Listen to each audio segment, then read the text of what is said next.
Buenas tardes. Les doy la bienvenida al canal, esperando que pasen un rato entretenido entre las tinieblas de la historia. Hoy hablaremos de la primera mujer mecánico de la historia y la primera en conducir un coche en el verano de 1888. Y de una mujer que, aunque sus comienzos fueron como esclava, se convirtió en una de las personalidades más influyentes de su tiempo. En el programa de hoy, Bertha Benz y el legado de Sojourner Truth. Bienvenidos al Rincón de las Historias. Audiomisterios.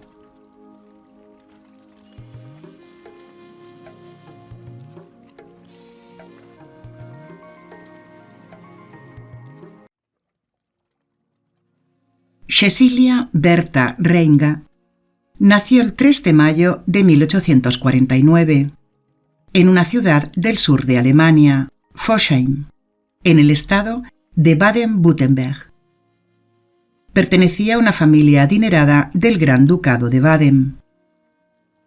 En 1870 invirtió en una compañía constructora de hierro, utilizando parte de su patrimonio. Bertha era una mujer muy diferente a las demás y especial, alejada de lo común y habitual. Estudió todo lo que pudo y se le permitió, y aprendió mecánica con su padre en el taller familiar. El 20 de julio de 1872, con 23 años, se casó con el ingeniero alemán Karl Benz, por lo que perdió su poder legal como inversora. Cuando Karl se trasladó en 1883 a una empresa de ingeniería mecánica y automotriz en Mannheim, en el suroeste de Alemania, a la que llamó Benz on See, siguió utilizando como apoyo financiero el patrimonio de su esposa. En diciembre de 1885 acabó su proyecto de su primer carruaje sin caballos, y a pesar de que su esposa fue quien lo financió y mantuvo los derechos de patente, no le dejaron solicitarla al ser una mujer casada, por lo que se convirtió en su socia, aunque no oficialmente. Fue un carruaje a motor de 3 ruedas, propulsado por un cilindro de 2.5 caballos de potencia y utilizaba un motor de tracción trasera de combustión interna alternativa de 4 tiempos, pudiendo alcanzar los 40 km por hora. Bertha tuvo 4 hijos: Eugene, Richard, Clara y Childe. En el año 1886, Karl Benz inventó el automóvil, pero nadie lo quería comprar. 2 años después, en el verano de 1888, sin permiso de nadie y sin que nadie lo supiera, le dejó una nota a su esposo en la que le decía: «Vamos a Pforzheim a ver a la abuela». Así que condujo el nuevo Benz Patent Mutuwagen para visitar a su madre, llevando consigo a sus hijos de 13 y 15 años, Richard y Eugene. Era una distancia importante, desde Mannheim hasta Pforzheim. Su verdadera intención era demostrarle a su esposo que el automóvil en el que tanto habían invertido los dos podía ser un gran triunfo si se le mostrara a la gente lo útil que podría resultarles. Tan solo lo tenía que dar a conocer, ya que Karl estaba totalmente desmoralizado y a punto de abandonar la posibilidad de comercializar su invento. Bertha se convirtió en la primera persona en conducir un automóvil en una distancia grande y en calles para carruajes, ya que hasta ese momento los trayectos habían sido en perímetros cortos y ayudándose de asistentes mecánicos. Recorrió 106 kilómetros, saliendo de casa al amanecer y solventando varios problemas en el viaje, ya que solo llevaba un suministro de 4,5 litros en el carburador, sin tanque de gasolina. El diluyente de petróleo que necesitaba para que funcionara el automóvil era la ligroína, y esa mezcla solo la podía encontrar en farmacias. Así que se paró en una mitad de su camino para comprar el combustible. Por otro lado, el automóvil utilizaba un procedimiento para enfriar el motor, un sistema termosifón o tirotérmico, por lo que Bertha y sus hijos, en cada fuente que encontraban en el camino, se paraban para ponerle agua. En otras ocasiones, utilizó una pinza de pelo y una de sus ligas para arreglar el sistema de encendido y recubrir un cable eléctrico pegado. También utilizó un alfiler de su sombrero, que al ser largo y recto, pudo limpiar una tubería de combustible que se atascó, y tuvo que acudir a un herrero para arreglar la cadena de transmisión necesaria para dar el movimiento de fuerza. En los caminos empinados, el automóvil de solo 2 velocidades no podía subirlos, porque la potencia del motor no era suficiente, por lo que los 2 chicos tenían que bajarse para empujarlo. Berta y sus hijos llegaron a la ciudad al anochecer, y en cuanto pudo, le mandó un telegrama a su esposo para comunicarle el éxito del viaje. Al cabo de unos días, condujo de regreso a casa, y su viaje resultó de gran ayuda, puesto que su experiencia en el camino le sirvió para mejorar el automóvil, como por ejemplo añadir unos forros de cuero e incrementar la potencia del freno, y un engranaje a mayores para subir colinas. En el viaje, mucha gente se asustó al ver pasar un coche sin caballos que tirase de él, pero fue una buena forma de darlo a conocer y promocionarlo, y los diarios pronto difundieron el alboroto y la conmoción que había causado esa máquina cuando pasaba por las poblaciones. El 25 de febrero del 2008, el camino que Berta hizo en su primer viaje, las autoridades alemanas lo aprobaron oficialmente como una ruta para el patrimonio industrial de la humanidad, el Bertha Benz Memorial Route, donde se pueden seguir las pistas del primer gran recorrido del mundo en automóvil, desde la ciudad de Mannheim por la ciudad del valle del río Neckar, Heidelberg, hasta Fosheim, cruzando el macizo montañoso al suroeste de Alemania, la Selva Negra. Bertha Benz falleció a los 95 años, el 5 de mayo de 1944.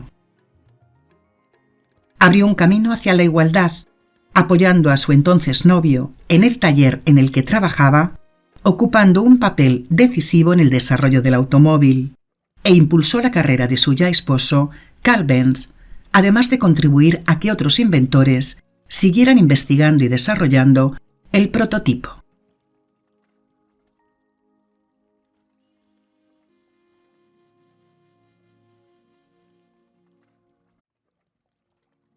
Isabella Bonfrey nació en Halley, un pueblo en el condado de Ulster, en el estado estadounidense de Nueva York, en el año 1797. Era la 10ª de 13 hermanos. A su padre, James Bonfrey, y a su madre, Elizabeth, los compró el coronel Hardenberg como esclavos, y los tuvo con su familia en la hacienda Swarkelk, en Esopes, un pueblo del condado de Ulster, en Nueva York, trabajando en sus plantaciones de algodón y azúcar. Cuando el coronel falleció en 1806, heredó la hacienda junto a los esclavos su hijo, e Isabella, a la que llamaban Bella, de 9 años, la vendieron junto con un rebaño de ovejas a John Neely y la llevaron a Kingston, Jamaica. La niña solo hablaba neerlandés y más tarde ella contó que John le pegaba a diario, a veces con un manojo de varas de metal. Era una persona muy cruel y violenta. La acabó vendiendo 2 años después a un tabernero de Port Ewen, una población del condado de Ulster, con el que estuvo 1 año y medio. Y la vendió en 1810 con 13 años a John Dimant, de West Park, una ciudad en el condado de Broward, en el estado de Florida. Su nuevo dueño era amable con ella, pero su esposa, Elizabeth Baring, no lo era, y la asediaba haciendo su vida más difícil y dura todavía. Ella era la segunda esposa de John, ya que la primera, Sarah, era su hermana, que había fallecido hacía 5 años. Con 18 años, Isabella se enamoró de otro esclavo de una granja cercana, llamado Robert, pero su dueño, un pintor de paisajes, Charles Caton, no dejó que tuvieran relación, ya que no quería que tuviera descendencia con una esclava que no fuera suya, porque o si no, los hijos no serían de su propiedad. Pero un día, Robert se escapó para ir a ver a Isabella, y cuando Charles Catton y su hijo se dieron cuenta, lo fueron a buscar y le dieron una feroz paliza, en la que, aunque intervino John Dimant, le quitaron la vida. La chica nunca pudo olvidar tan horrible y despreciable experiencia. Acabó casándose con otro esclavo, Thomas, que era mayor que ella. Isabella en su vida tuvo 5 hijos. El primero, James, que falleció de pequeño; Diana, la segunda, de la que su padre podía ser Robert o su amo John Dimant; Peter, el tercero; Elizabeth y Sofía, de los cuales los 3 últimos sí que eran de su relación con Thomas. La abolición de la esclavitud empezó en 1799, pero no se completó hasta el 4 de julio de 1827.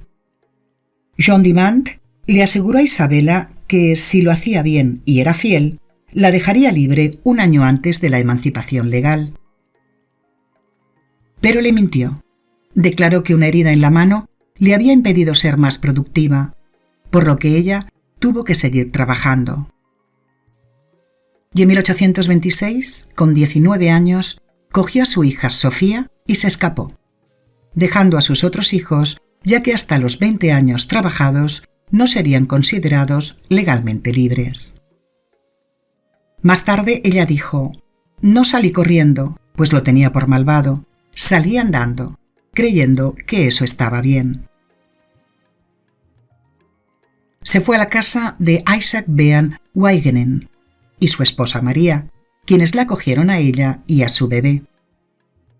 Isaac pagó por ella y la compró a John Dimant por el año que faltaba, hasta que la emancipación estatal entrara en vigor. Y allí vivió hasta que el acta de emancipación la aprobaron un año después. Más tarde, John Dimant vendió ilegalmente al pequeño hijo de Isabella, Peter, de 5 años, a alguien de Alabama, por lo que ella, con la ayuda del matrimonio Bean Wageningen, lo denunció a las cortes y acabó recuperando a su hijo, del que su nuevo dueño había abusado.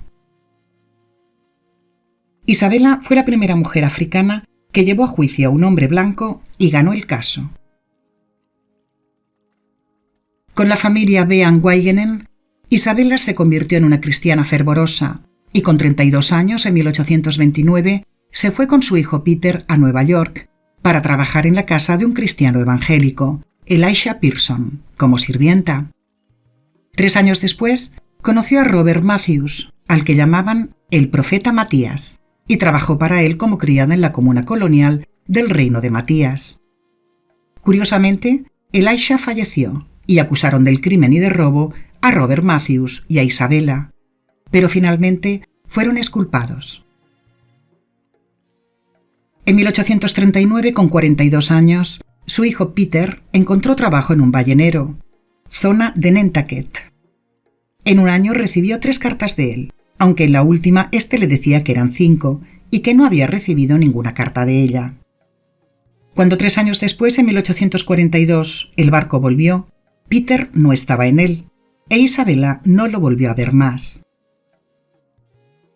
En 1843, con 46 años, se relacionó con el adventismo y cambió su nombre por el de Sojourner. Al año siguiente se unió en Massachusetts a una fundación que apoyaba los derechos de la mujer, el abolicionismo, el pacifismo y la tolerancia religiosa, y allí conoció a grandes abolicionistas y reformadores sociales como Frederick Douglass, William Lloyd Garrison y David Ruggles. 2 años después, por falta de fondos, el grupo se disolvió y Sojourner publicó su biografía en 1850 con 53 años, dictándole sus memorias a una amiga.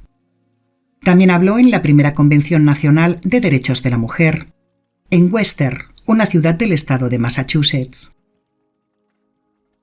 Al año siguiente, se unió para una gira de conferencias por Nueva York con el abolicionista George Thompson, y poco después fue a la Convención de los Derechos de la Mujer en Akron, una ciudad en el condado de Summit, en el estado de Ohio, donde emitió su discurso famoso ¿No soy yo una mujer?, sobre los derechos de la mujer, que más tarde se le conoció como ¿Acaso no soy una mujer?, reivindicando la igualdad de los derechos humanos para todas las mujeres, hablando también como ex esclava y recurriendo a su fuerza como trabajadora para reivindicar la igualdad de derechos. Ella dijo así: «Quiero decir unas palabras sobre este asunto. Soy un defensor de los derechos de la mujer. Tengo tanto músculo como cualquier hombre, y puedo hacer tanto trabajo como cualquier hombre. He arado y segado, y descascarillado, y cortado y segado. ¿Puede algún hombre hacer más que eso? He oído hablar mucho de la igualdad de sexos. Puedo cargar tanto como cualquier hombre, y puedo comer tanto también, si puedo conseguirlo. Soy tan fuerte como cualquier hombre actual. En cuanto al intelecto, todo lo que puedo decir es, si una mujer tiene una pinta y un hombre un cuarto, ¿por qué no puede ella tener su pequeña pinta llena? No debes temer darnos nuestros derechos, por miedo a que tomemos demasiado, porque no podemos tomar más de lo que cabe en nuestra pinta. Los pobres parecen estar confundidos y no saben qué hacer. Niños, si tenéis derechos de mujer, dádselos y os sentiréis mejor. Tendréis vuestros propios derechos, y no serán tantos problemas. No sé leer, pero puedo oír. He oído la Biblia y he aprendido que Eva hizo pecar al hombre. Pues bien, si la mujer trastornó el mundo, dale la razón. Cuando falleció Lázaro, María y Marta acudieron a él con fe y amor y le rogaron que resucitara a su hermano. Jesús lloró y Lázaro resucitó. ¿Y cómo vino Jesús al mundo? A través de Dios que lo creó y de la mujer que lo dio a luz. Hombre, ¿dónde estaba tu parte? Pero las mujeres suben, bendito sea Dios, y algunos de los hombres suben con ellas. Pero el hombre está en un aprieto. El pobre esclavo está sobre él. La mujer se le echa encima. Está seguramente entre un halcón y un buitre. Ese hombre de ahí dice que a las mujeres hay que ayudarlas a subir a los carruajes y levantarlas por encima de las zanjas y tener el mejor sitio en todas partes. Nadie me ayuda a mí para ningún lugar mejor. ¿Y no soy yo una mujer? Mostró la falta de reconocimiento que recibían las mujeres negras durante esta época, y esa falta de reconocimiento se siguió viendo mucho tiempo después de su época. Estuvo 10 años más dando discursos y conferencias a favor de la igualdad entre hombres y mujeres y entre blancos y negros, en muchas ocasiones entre silbidos, abucheos e insultos. En el año 1858, con 61 años, un hombre la interrumpió para acusarla de ser un hombre, ya que era muy alta y delgada, y ella se desabotonó la blusa y enseñó sus pechos.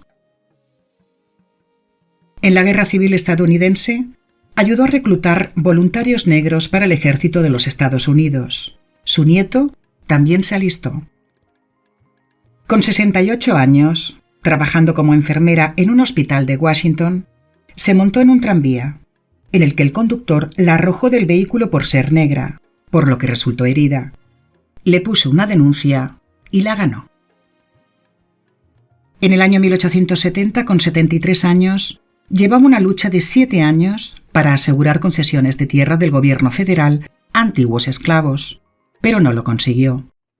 En 1872, con 75 años, intentó votar en las elecciones locales, pero su voto fue rechazado.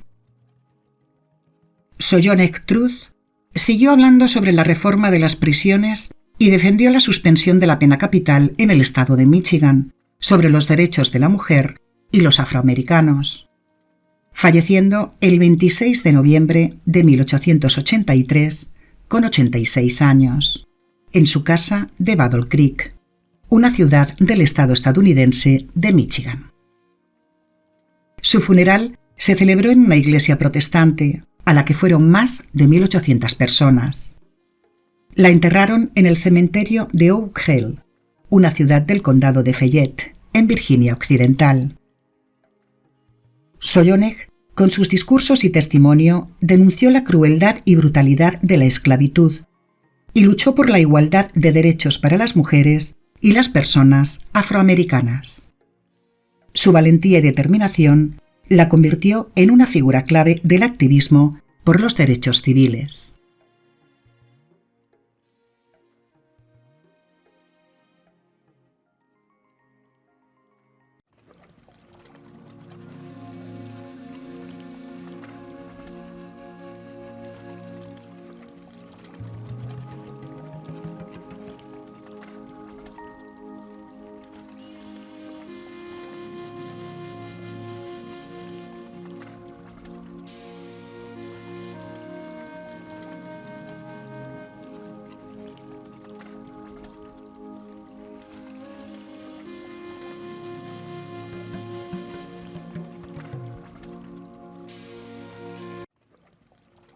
Si les ha gustado, por favor accionen la campanita de notificaciones para saber qué ha sido de su agrado y poder seguir ofreciéndoles contenido. Compartir y darle a like para ayudarme con el canal. Hasta la semana que viene con nuevos relatos de Audiomisterios.